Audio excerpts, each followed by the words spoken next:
এর জন্যই প্রতিবেদন আইছি। আচ্ছা, বয়স কত আপনার? বয়স 18। 18 বছর। বিয়ে শাদী হয়েছে?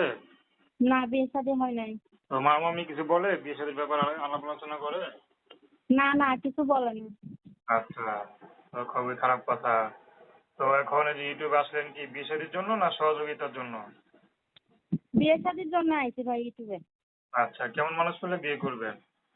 সে যাই মনে হয় বুড়া হোক জোয়ান হোক, শুধু আমার দায়িত্ব নিলে, আমার মনের মতন হইলে চলবে। আচ্ছা, সে যদি বিবাহিত হয়? বিবাহিত হলে কিছু হবে না, সে যদি আমার মনের মতন হয়, আমার যদি দায়িত্ব নেয়, সে বুড়া হইলে কিছু হবে না। আচ্ছা, তো আর মামা মামি বাসা কি করেন? মামির বাসায় কিছুই করি না, মামি খালি কাম করায় আর খালি কথা শোনায়। আচ্ছা, খারাপ লাগে না আপনার কাছে? জি, খারাপ তো লাগেই। এর জন্যই তো খারাপ লাগে, বিদায় তো ইউটিউবটা ছাড়ো।